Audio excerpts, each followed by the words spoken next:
फिर मुझे दीदाए तर याद आया, दिल जिगर तशनाए फरियाद आया। मिर्ज़ा गालिब की शगुफ्तगी अंदाज में हो, मुश्किल पसंदी में या तसव्वुफ में इजहार का ज़रिया ढूंढ लेती है। तशना प्यासा, दीदाए तर नम आँखें। अगर एक जुमले में कहें तो इसका मफहूम इस तरह से होगा, शायर का दिल और जिगर मोहब्बत चाहता है लेकिन नाकामी दिल उनकी आंखें नम हैं, कि यानी उन्हें अपना मकसद हासिल नहीं हुआ और वो सख्त अज़ियत में है और उनकी आंखें इस वजह से नम हो गई हैं, लेकिन उनके दिल में यही चाहत है कि उन्हें उनका मकसद मिल जाए। गालिब के, अब हम इसके तरफ चलते हैं। गालिब के दिलो जिगर जब तशनाए फरियाद हुए कि उन्होंने आह करना चाही, इजहार करना चाहा, तब उन्हें अपनी नम आँखें याद आई। इश्क के हाथों शिद्दते गम में जब दिल ने तड़प कर इजहार मांगा, यानी आप जब बहुत अजियत में होते हो तो आप रो पड़ते हो ना, तो कुछ ऐसी ही कैफियत है। और तो आपकी आंखें नम हो गईं और उनसे आंसू रवां हो गए। गमे दौरा था या गमे जाना, लेकिन शायर का दिल अजियत में मुब्तला था, तड़प की कैफियत थी। ऐसे में ख्याल आया कि आंखें तो हैं जो बरस कर हालत और अजियत का इजहार कर सकती हैं, कि इनका दिल किस कर्ब से गुज़र रहा है अपने दोस्त की या महबूब की जुदाई में। ये ख्याल आते ही उनकी आंखों से आंसू जारी हो गए। ये आंसू उनकी मोहब्बत की सच्चाई का इजहार हैं। मेरी आंखें भीगी हुई हैं, लेकिन मैं अपने महबूब को पाने की ख्वाहिश कर रहा हूँ, कि मैं अजियत में भी हूँ, लेकिन उसके बावजूद मेरा दिल मुझे बार बार उकसाता है कि मुझे अपने दोस्त से मिलना है या उसे पाना है। बकौल शायर, दिल धड़कने का सबब याद आया, वो तेरी याद थी अब याद आया। अब इसी शेर को हम दुनियावी पस मंज़र में भी देख लेते हैं। इससे पहले तो हमने रिवायत की तर्ज में देखा कि इस तरह इसका मफहूम क्या होगा, कि जुदाई में क्या कैफियत है और दिल की क्या ख्वाहिश है जो उन्हें तड़पा रही है और बार बार याद आ रही है, और दिल वापस उन्हें उसी मकसद को पाने की तरफ ले जा रहा है। ये तो एक उनकी रिवायत की तर्ज में देखा जाए तो कैफियत थी, क्योंकि अब मिर्ज़ा गालिब के अशार में कई ज़ाविये, कई नज़रिए निकलते हैं, तो हम इस तर्ज में भी इसको देख लेते हैं और आपने भी लिखना है। अगर इस शेर को गमे दौरा के हवाले से देखा जाए, दुनियावी पस मंज़र में देखा जाए, तो मिर्ज़ा गालिब की ज़िंदगी नशेब व फराज से और गमों से भरी हुई है और वो गमों से निढाल हैं, और उनका दिल बहुत कर्ब और दर्द की हालत में है। जब हमें बहुत तकलीफ़ होती है, बहुत से मसाइल होते हैं, तो हम उसको महसूस करते हैं तो तकलीफ़ में आ जाते हैं। यही कैफियत शायर की भी है। ऐसे में उनकी आंखों से आंसू रवां हो गए, यानी उनकी आंखों से आंसू जारी हो गए, जो इनके दर्द का इजहार कर रहे हैं। ख्वाजा मेरी दर्द ज़िंदगी है या कोई तूफ़ान है, हम तो इस जीने के हाथों मर चले। दिल की इस प्यास, बेचैनी और तड़प को आँखों की अश्कबारी ही बुझा सकती है, कम कर सकती है। तो इसलिए शायर की आंखें नम हो गई हैं और वो इजहार कर रही हैं और अपनी अज़ियत को, तकलीफ़ को कम करने की कोशिश कर रही हैं। अब चलते हैं अगले शेर की तरफ। दम लिया था न क़यामत ने हनूस, फिर तेरा वक्ते सफ़र याद आया। इश्क में आशिक अपने दोस्त से मिलने के लिए कई हरबे और तरीके इस्तेमाल करता है। यही कैफियत मिर्ज़ा गालिब की भी है, जबकि रिवायती अदब में महबूब या दोस्त कठोर, जालिम और संगदिल होता है। शायर को महबूब की गली याद ना आती तो उनकी ज़िंदगी गुजर ही रही थी। महबूब का ख्याल, याद उन्हें कर्ब में मुब्तला कर रहा है। ये उनकी इस वक्त कैफियत है जिसका वो इसमें इजहार कर रहे हैं। ठीक है, कि उन्हें अगर उनके दोस्त की गली याद ना आती तो उनकी ज़िंदगी गुजर ही रही थी। महबूब का ख्याल आते ही, याद आते ही वो कर्ब में, तकलीफ़ में, अज़ियत में मुब्तला हो गए। बकौल शायर, इश्क ने गालिब निकम्मा कर दिया वरना हम आदमी थे काम के। महबूब या दोस्त को रुखसत करते वक्त जो दर्दनाक कैफियत गुजरी थी और जो उसके चले जाने के बाद रह रहकर वो लम्हे याद आते हैं, गोया वही क़यामत, वही अज़ियत जैसे एक बार फिर मिर्ज़ा गालिब पर गुज़र रही हो। दम लिया था ना क़यामत ने हनूस, फिर तेरा वक्त सफ़र याद आया। अब इसमें कैफियत क्या है? दोस्त की रुखसत करते वक्त जो दर्दनाक कैफियत गुजरी थी और जो उसके चले जाने के बाद रह रह कर वो लम्हे याद आते हैं, गोया वही क़यामत फिर से एक बार गालिब पर जैसे गुजर रही हो। अब ये एक शायर के ज़हन का तसव्वुर था जिसको मैंने आपको समझाने की कोशिश की है। बकौल शायर, जाते हुए कहते हैं क़यामत को मिलेंगे, क्या खूब क़यामत का है गोया कोई दिन और। मोहब्बत दीवानगी का रास्ता है और अपनी ज़ात फना हो जाती है। एक सच्चे आशिक का अपने दोस्त से बिछड़ना क़यामत से कम नहीं होता। गालिब भी इसी कैफियत और दर्द से गुज़र रहे हैं। उनके लिए एक क़यामत तब आई थी जब उनका महबूब या उनका दोस्त उनको तन्हा छोड़कर चला गया था, और यानी वो अपनी तो अदब की रिवायत को निभा रहा था और बेरुखी और संगदिली दिखा रहा था, लेकिन गालिब भी यहाँ पर इश्क की रिवायत को निभा रहे थे और उनके लिए वो उसका जाना क़यामत से कम नहीं था। लेकिन अब क्या हो रहा है कि वो क़यामत बार बार गुजर रही है जब वो लम्हे उन्हें याद आ रहे हैं। एक क़यामत तब आई थी जब उनका महबूब उनको तन्हा छोड़कर चला गया था और अपने महबूब से बिछड़ने के लम्हों का ख्याल आना भी शायर के लिए क़यामत से कम नहीं है। इन अशार में अपने इश्क की सच्चाई और जुदाई में तड़प और कर्ब का इजहार शायर कर रहे हैं कि किस तरह उनके दोस्त की जुदाई में वो लम्हा लम्हा तड़प रहे हैं और अज़ियत में हैं। भूलते जाते हैं माजी के दयार, याद आए भी तो अब याद नहीं। नासिर काज़मी। अच्छा जी, अब आ जाते हैं हम तीसरे शेर की तरफ। उज़्र व मांदगी ए हसरते दिल, नाला करता था जिगर याद आया। ए दिल की हसरत मेरी माजरत कबूल कर ले। हम कैसे लिखेंगे?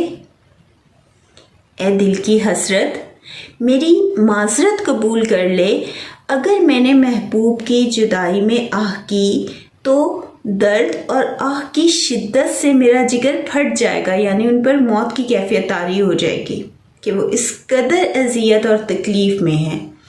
गालिब का दिल बहाने ढूंढ रहा है कि दोस्त के साथ गुजरे वक्त को याद करे और उन लम्हों को याद करके रोए और तड़पे, लेकिन शायद इस कदर कर्ब और अजियत में है कि वो अपने दिल को मुखातिब करते हुए कहते हैं कि अपनी हसरत को छोड़ दे और मेरी बेबसी को समझ। वामांदगी, मेरी बेबसी को समझ ए मेरे दिल, अगर मैंने आह की और आंसू बहाए तो दर्द की शिद्दत से मेरा दिलो जिगर फट जाएगा। محبت دیوانگی کا راستہ ہے اور اپنی ذات فنا ہو جاتی ہے، تڑپ جدائی اور کرب اس راہ پر چلنے والوں کا نصیب ہوتا ہے۔ یہی کیفیت مرزا غالب کی بھی ہے جس کا وہ اپنے ان اشعار میں اظہار کر رہے ہیں۔ بقول شاعر، ہے اذیت مصیبت ملامت بلائیں تیرے عشق میں ہم نے کیا کیا نہ دیکھا۔ غالب کہتے ہیں کہ جگر کے خیال سے میں بہت بلند آواز میں نہیں رو رہا ہوں، جگر کے خیال سے میں بہت بلند آواز میں نہیں رو رہا ہوں، لیکن ایک طرف دل کی حسرت اور ناکامی اس بات کا تقاضا کر رہی ہے، لیکن ایک طرف دل کی حسرت اور ناکامی اس بات کا تقاضا کر رہی ہے اور اس کے بغیر وہ پوری نہیں ہو سکتی، اور دوسری طرف جگر کا معاملہ ہے کہ وہ برداشت نہیں کر سکتا، تو انہیں سمجھ نہیں آ رہا کہ میں کیا کروں۔ ٹھیک ہے، غالب کہتے ہیں کہ جگر کے خیال سے میں بہت بلند آواز میں نہیں رو رہا، لیکن ایک طرف دل کی حسرت اور ناکامی اس بات کا تقاضا کر رہی ہے کہ میں یہ سب کروں اور اس کے بغیر وہ پوری نہیں ہو سکتی، کہ اس کی تکلیف کم نہیں ہو سکتی، اور دوسری طرف جگر کا معاملہ ہے کہ وہ برداشت نہیں کر سکتا، تو شاعر کو سمجھ نہیں آ رہا کہ وہ کیا کرے، تو وہ اپنے دل سے درخواست کرتے ہیں کہ اس خواہش کو چھوڑ دو۔ ٹھیک ہے، اب چلتے ہیں اگلے شعر کی طرف۔ سادگی ہائے تمنا۔ شاعر کہتا ہے کہ میرا خیال مجھے تیری طرف لے جا رہا ہے، شاید وہ کھوئے ہوئے دل کو پھر ڈھونڈنے چلا ہے، کیونکہ تیرے کوچے میں دل کے کھو جانے کا شک ہے، وہم ہے۔ روایتی پس منظر میں دیکھیں تو غالب کی سادگی اور محبت کے ہاتھوں بے بسی نظر آتی ہے کہ جس نے انہیں دھوکہ دیا ان کا دل اسی کی تمنا کر رہا ہے۔ سادگی ہائے تمنا، کہ جس نے انہیں دھوکہ دیا ان کا دل اسی کی تمنا کر رہا ہے، اسے ہی پانا چاہتا ہے جس کی بے وفائی سے انہیں بہت اذیت ہوئی اور وہ دکھوں سے چور چور ہیں، نڈھال ہیں۔ بقول مرزا غالب، اس سادگی پہ کون نہ مر جائے اے خدا، لڑتے ہیں اور ہاتھ میں تلوار بھی نہیں۔ اسی شعر کو اگر عشق حقیقی کے انداز میں دیکھا جائے تو اس کا مفہوم یوں ہوگا: شہید میدان جنگ کی سختیاں اور مصائب برداشت کر کے زخموں کی اذیت سے چور چور اپنے رب کے حضور حاضر ہوا تو سوال کیا گیا، اے آزمائش میں پورا اترنے والے، مانگو کیا مانگتے ہو؟ شہید نے سادگی سے عرض کیا کہ وہ لمحے جس میں ایک طلسم کی کیفیت تھی اور میں اپنے رب کی محبت میں شہید ہو کر آ رہا تھا، وہ لمحے دوبارہ سے مجھ پر گزریں اور میں بار بار شہید ہوں اور میں بار بار اس کیفیت سے گزروں۔ اسی شعر کو اگر عشق حقیقی کے انداز میں دیکھا جائے تو اس کا مفہوم یوں ہوگا: شہید میدان جنگ کی سختیاں اور مصائب برداشت کر کے زخموں کی اذیت سے چور چور اپنے رب کے حضور حاضر ہوا تو سوال کیا گیا، اے آزمائش پر پورا اترنے والے، مانگ کیا مانگتا ہے؟ شہید کی سادگی کہ شہید نے عرض کیا کہ مجھ پر وقت شہادت جو طلسم کی کیفیت طاری ہوئی تھی وہ پھر دیکھنا چاہتا ہوں، یعنی بار بار تیری راہ میں شہید ہونا ہے۔ شہداء ہی دنیا میں واپس آنا چاہتے ہیں اور شہداء ہی شہادت کی بار بار خواہش کرتے ہیں۔ تو اس خیال کو مرزا غالب نے بہت خوبصورت انداز میں قلم بند کیا ہے اور اس انداز سے اس کا شعر کا مفہوم بہت خوبصورت نکلتا ہے کہ شہید نے سادگی سے عرض کیا کہ مجھ پر وقت شہادت جو طلسم کی کیفیت طاری ہوئی تھی وہ پھر دیکھنا چاہتا ہوں، یعنی مجھے بار بار تیری راہ میں شہید ہونا ہے۔ شہداء ہی دنیا میں واپس آنے اور شہادت کی خواہش کریں گے۔ بقول شاعر، تیرے عشق کی انتہا چاہتا ہوں، میری سادگی دیکھ کیا چاہتا ہوں۔ اگلا شعر ہے، کوئی ویرانی سی ویرانی ہے، دشت کو دیکھ کے گھر یاد آیا۔ اب یہ بھی روایت کے انداز میں ہے۔ مرزا غالب لکھتے ہیں کہ محبوب کے بغیر ان کی زندگی میں ویرانی ہی ویرانی ہے۔ دوست کی جدائی میں وہی اداسی ان کے دل کے اندر ہے جو کسی صحرا میں ہوتی ہے۔ یہ عشق کی سچائی ہے، محبت کی دیوانگی ہے کہ ان کی ذات فنا ہو گئی ہے۔ ایک اور پس منظر یوں سامنے آتا ہے کہ عام طور پر عاشق کو صحرا کی ویرانی اچھی لگتی ہے، صحرا کا ویران ہونا اچھا لگتا ہے، لیکن غالب کا تو گھر ہی صحرا کی طرح ویران ہو گیا کہ یعنی وہ اس درجے پر، اس مقام پر پہنچ کے یہ وہ کہتے ہیں کہ میں دوسرے سے مختلف اس لیے ہوں کہ وہ تو تنہائی چاہتے ہیں صحرا میں جا کر، میرا تو گھر ہی صحرا کی طرح ویران ہے۔ ان کے دل کی یہ حالت ہے کہ ان کے گھر میں بھی صحرا کی طرح ویرانی ہے۔ مرزا غالب، اگا ہے گھر میں ہر سو، سبزائے ویرانی تماشا کر، مدارب کھودنے پہ گھاس کے ہے میرے دربان کا۔ ایک اور شعر بھی اسی حوالے سے، اسی کیفیت کے حوالے سے غالب کی اس کیفیت کا اظہار کرتا ہے کہ گھر کی ویرانی کو دور کرنے کے لیے ان کے خدمت گار سبزہ اگانے میں لگے ہوئے ہیں، یعنی محبوب کے بغیر غالب کی زندگی میں ویرانی ہی ویرانی ہے، صحرا جیسی ویرانی اور اداسی کا بسیرا ہے ان کے اندر بھی اور ان کے گھر کے اندر بھی۔ عشق آپ کو کس درجے، کس مقام پر لے جاتا ہے، یہی حالت غالب کی ہے کہ ان کے گھر میں صحرا کی ویرانی اور اداسی ہے۔ اب اس سے اگلے شعر کی طرف چلتے ہیں۔ وہ جرت فریاد کہاں، دل سے تنگ آ کے جگر یاد آیا۔ یہ پیچھے ہم نے ایک شعر پڑھا، اس سے کافی حد تک اس کا خیال ملتا جلتا ہے۔ کیفیت کیا ہے اس کو ہم کس الفاظ میں لکھیں گے وہ میں آپ کو اب سمجھانے کی کوشش کرتی ہوں۔ غالب یہ کہتے ہیں کہ میرے دل کی حسرت میری فریاد سن لے، میں آہ کی سکت نہیں رکھتا ہوں۔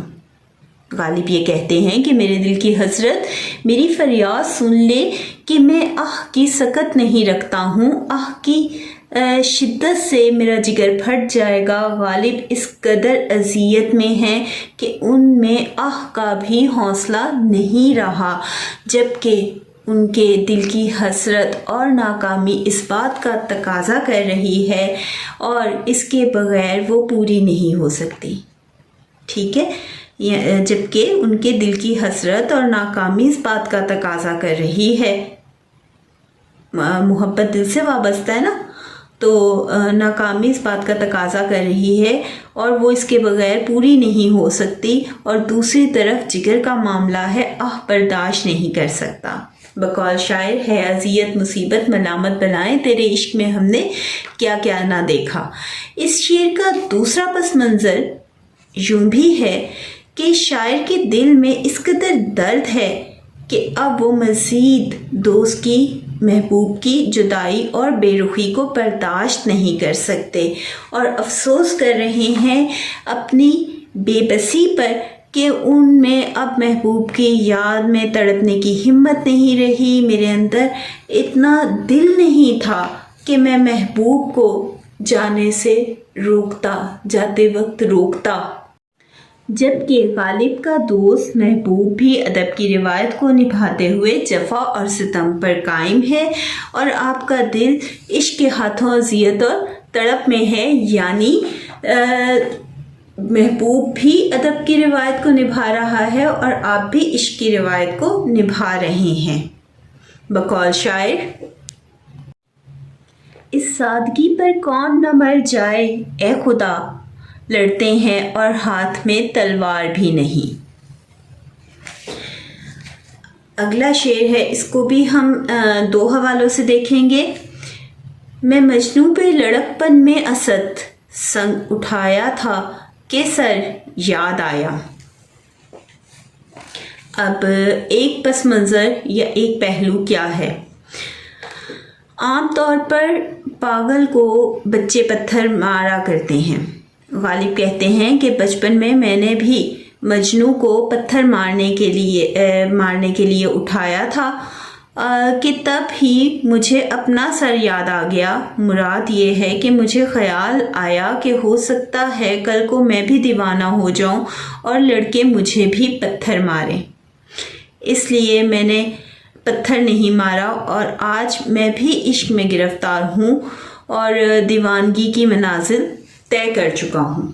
एक तो इसका ये सामने आता है मंज़र। बकौल गालिब, इश्क ने गालिब निकम्मा कर दिया वरना हम आदमी थे काम के। इस शेर का एक दूसरा पस मंज़र यूँ सामने आता है। गालिब कहते हैं कि मैंने सारी जवानी मोहब्बत में गुजार दी। मैं पागल हूँ कि पत्थर मारकर इन यादों को जगा रहा हूँ कि सारी ज़िंदगी तो महबूब की तड़प में गुजार दी, दोस्त की तड़प में गुजार दी और मुझे सुकून का कोई लम्हा नहीं मिला, तो क्या मैं पागल हूँ कि मैं अब दोबारा से उन्हीं यादों को जगाऊँ और अपने आप को फिर से अज़ियत में मुब्तला करूँ। बकौल शायर, यादें माजी अजाब है यारब, छीन ले मुझसे हाफिज़ा मेरा। गालिब ने इश्क की राह पर चलकर बहुत अज़ियत और दर्द को बर्दाश्त किया और तमाम उम्र इनको सुकून का लम्हा नहीं मिला। अब वो अपनी यादों को भुला देना चाहते हैं ताकि वो इस दर्द, अज़ियत और इस कैफियत से निकल सकें। इस लिए वो कहते हैं कि मैं क्या पागल हूँ कि मैं पत्थर मारकर उन यादों को दोबारा से जगाऊँ और वही अज़ियत, वही तकलीफ़ से फिर गुज़रूँ जिससे मैं तमाम उम्र और तमाम जवानी में गुज़रता रहा। तो ये थी आज की गज़ल। इससे आगे हमारी बस एक गज़ल बाकी रह गई है और आपके जो पेपर हैं वो शुरू हो रहे हैं, मेरा ख़्याल है अप्रैल से। तो बेस्ट ऑफ लक, मेरी बहुत सी दुआएं हैं, अल्लाह ताला आप सबको बहुत कामयाबी दे। बाकी जो नज़में रह गई हैं उस पर भी इंशाअल्लाह ताला काम हो जाएगा और मैं कोशिश करूँगी कि जल्द से जल्द उन्हें पूरा कर दूँ। और बच्चों, कोई भी पेपर में इस्लामियात की मैं बात कर रही हूँ तो उसमें भी बच्चों को बहुत मसला आता है। तो मैं एक छोटी सी बात कहना चाहूँगी कि अक्सर ना सवाल आपको जैसे आता है, आपको महसूस होता है कि शायद मैं ये नहीं कर सकता या मैंने नहीं पढ़ा, लेकिन वो आपकी बुक में मौजूद होता है, आपने वो पढ़ा होता है वो टॉपिक। अगर कोई ऐसा खुदा न खास्ता आए कि आपको लगे कि ये तो मैंने पढ़ा ही नहीं, आपने छोड़ना नहीं है, आपने उसे लास्ट में कर लेना है, लेकिन आपने फिर सोचना है कि मैंने इसमें कौन कौन से टॉपिक पढ़े थे और इस क्वेश्चन पर कौन सा टॉपिक इसका आंसर हो सकता है, ठीक है। और आपने फिर वो सोचकर वो लिखना है। मौजूद बुक में ही होते हैं और आपने पढ़े होते हैं, सिर्फ उसका अंदाज कई दफ़ा थोड़ा सा मुख्तलिफ होता है। तो आपने अपने नंबर को ध्यान में रखना है, अपनी कामयाबी को ध्यान में रखना है और सोचकर उसका भी आंसर देना है। और ज़्यादा से ज़्यादा इस चैनल को आप शेयर करो अपने दोस्तों में और सब्सक्राइब भी करो تاکہ میرا یہ جو واش ٹائم ہے اور تمام جو کرائٹیریا ہے وہ کمپلیٹ ہو سکے. بیسٹ آف لک. اللہ حافظ.